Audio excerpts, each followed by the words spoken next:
Hi guys, and welcome back to another episode of Non-League to Premier League here today with Bath City, as always, aiming to get to the Premier League, the promised land, maybe even a Champions League. We will see how far we get into the save, because I have really enjoyed it so far.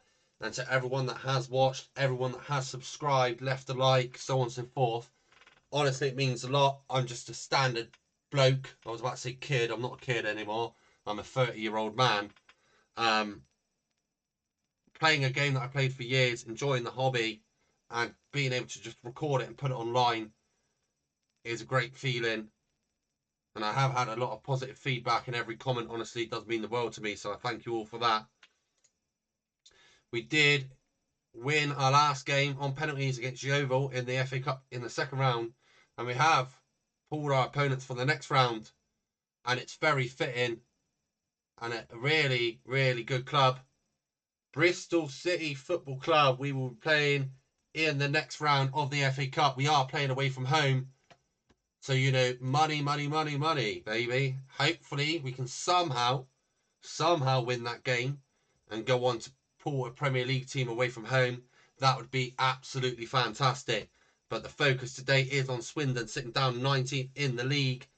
They currently sit on, where are they? 19th. Here we go, 23 points. We're on 31. They've had a poor run of form with 2 draws, 3 losses in their last 5 games. I'm unsure whether to stick with this tactic or not. Let me go back and see what they say Swindon play. They play a 4-2-3-1. I'm tempted to go back to my 4-2-3-1. I could go for the 4-2-2. I'm quite liking the 3 strikers. I won't lie. Jordan Thomas, I'm actually right to give him a game out wide. I'm going to give Windsor a game up top. When Parsley and Avoki aren't hitting the net, why not try Windsor up top? I'm going to play Warrior alongside Tilton as well. Jenkins, Davies, Brown. Pretty much a starting lineup. My centre backs you see both on loan. This is a worry for me. Sassy's probably one of my better centre backs. Parcel's a brilliant centre back still. Ethan Mitchell can even play at centre back, and I'm tempted to play Sassy and Ethan Mitchell as a centre back partnership, including Adam Baldwin, who's requested transfer. He wants more game time. And you know what? Let's bring in Captain Parcel, and let's bring in Sassy. I don't want to keep playing lone players. I can't rely on them to get me too far. I know a lot of people will say free transfers, loan players, and the released youngsters are the best way to go up the leagues quickly. That is not my aim at all. I do like to try and keep it, like I said, semi-realistic. I get it's not realistic at all. What I've done, back-to-back promotions, etc. But I don't think my signings have been crazy. A couple of them, like Nathaniel Junior Brown, an 18-year-old winger who is a Sky Bet League 2 player, probably too good for us. And I think it's similar with Tyler Smith here. I signed him on free at the age of 19. He's not out of this world,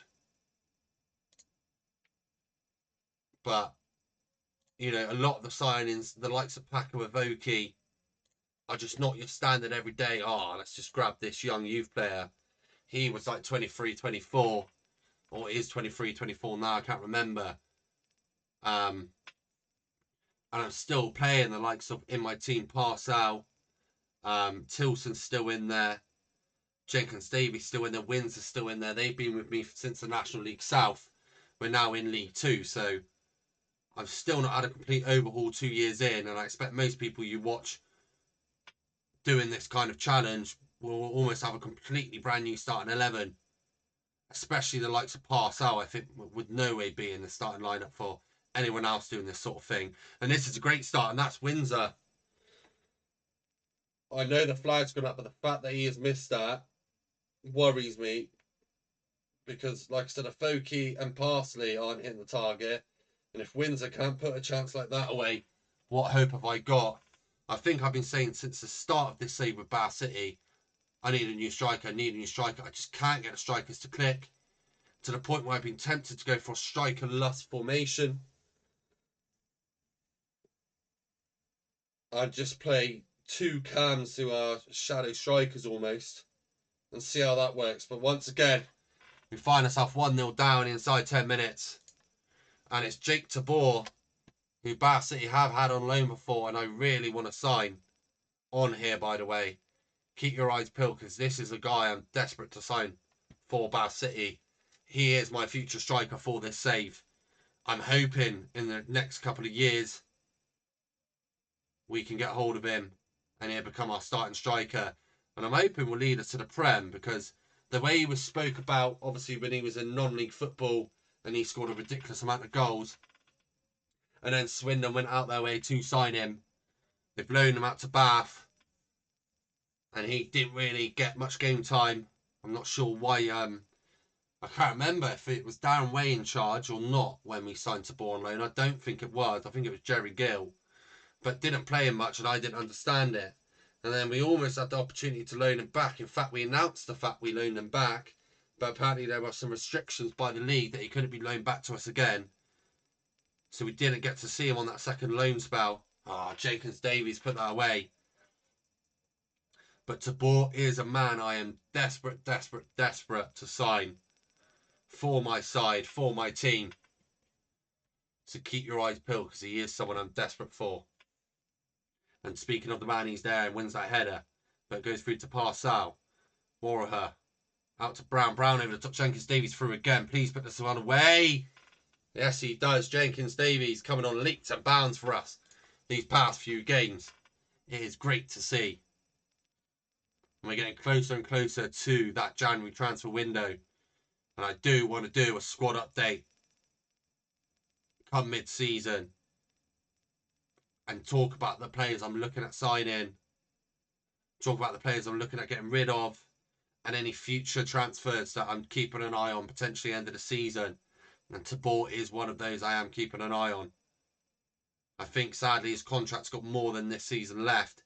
And even if it didn't have more than this season left, something tells me he wouldn't want to sign for us, despite actually playing for a team currently lower down the league than us. We've got a couple of tired players out there. I've managed to earn some wage. I've looked at some free transfers who I have put bids in. They're going to cost me around £1,000 a week in wages, these free transfers. But I'm hoping they're at a bit better depth, because I am in the process of selling a couple of players. That includes Bowman, Harvey Wild Richards looks like he might finally be on his way out. Brown, they're getting an injury, so we're bringing in St. Louis. Yeah, I've got a few players I really need to get rid of. One of them being Jones. I think he's my second highest paid player after Akpan, and he's absolutely dreadful. He hasn't even played for me really since I signed him.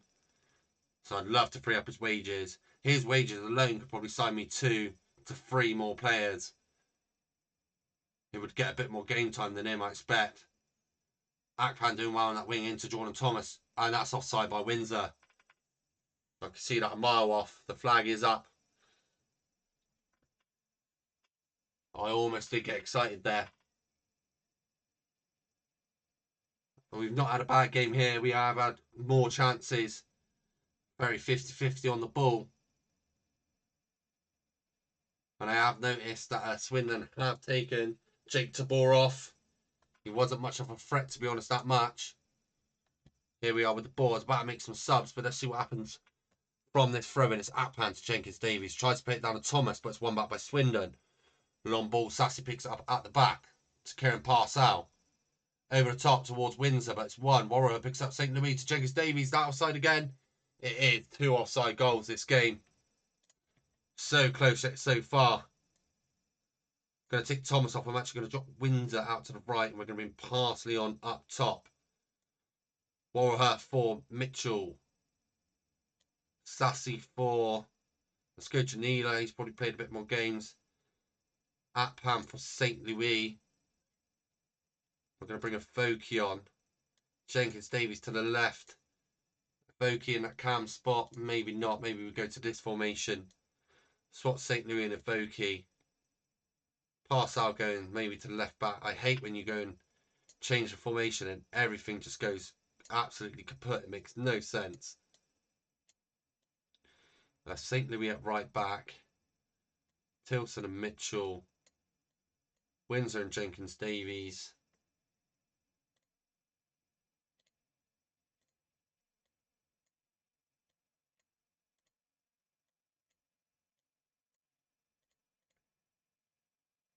That's looking better. Windsor, inside forward. Jenkins-Davies, inside winger. Tilson, defensive midfielder. Mitchell, box-to-box midfielder. We're going to go like that, I think. Something a bit different for the team. We are going attacking. Let's encourage the boys. Casagrande on the ball now. Please, it's short to Parcel. Parcel will look up wide to Smith. Smith inside to Mitchell. Mitchell back to Jenkins-Davies out wide now. Running that wing well. He's going to cut inside surely. Plays it to Mitchell. Mitchell looking for Windsor. Good pass to Parsley. That one can't be offside. And that one's not offside. And fresh off the bench. Parsley with the finish. Mitchell to Windsor. Windsor, good ball to Parsley. Parsley turns, shoots. And that's Bath City find himself 2-1 up with 10 minutes left to go. The ball with Swindon now with Kenji. Palmer back over the top now. Surely we can win that. Jonila does that. A poor ball though. It's landed to Ball. And he's dragged that wide. That's a poor finish. Come on, City boys. 2-1 up. We're on the ball now. St. Louis with the throw to Windsor. St. Louis over the top. I had a weird feeling that was going to land to a Voki. My eyes played tricks on me there. Evans long now. Janila wins it to Tilson, but he gives that away. Palmer inside down the line to Smith. Smith cut inside. That's an easy ball. Harrison Gray at the back. And as always on FM, his first game, his first goal. And finally, something in our way. It's an offside goal, a disallowed goal for Swindon. We've had 2 disallowed this game. So I thank the Lord that one didn't count. But is this going to be an opportunity for Swindon? The ball's with Evans. Let's encourage the boys. Let's go more cautious. Ball to Windsor now. Windsor surely inside to Mitchell. There's runs everywhere. Paco Foki with a good finish. Pulls out the bow and arrow. A good win at the back by Janila. Windsor picks it up. Mitchell in loads of space and he just sees the run. To be honest, that ball could have gone to either striker. They both looked like they weren't on goal. Both looked like they were clear. But it's landed to Foki and both our strikers finally finding the back of the net. And that is a good win there. A great comeback by the team. And have my strikers found their shooting boots. Both of them on a score sheet this game. Unbelievable scenes. 3-1 win there. And our next game's against York. Away down in 19th. We are up in 10th now with 34 points. Only 4 points away from the playoff spots now. We are slowly creeping up there. You never know what could happen this season. It's going to be full of twists and turns, I'm sure. And you'll catch me for the next game against York. Only 3 days away and then a 2-day gap till we play Northampton again. Fixtures still coming thick and fast. But we are coming very near to the January transfer market where we can do an overhaul a bit to the squad, a couple of signings and register some new players, including potentially Daly from the youth team. If you did enjoy, please do leave a like. Please do subscribe. I'll catch you next time. Goodbye.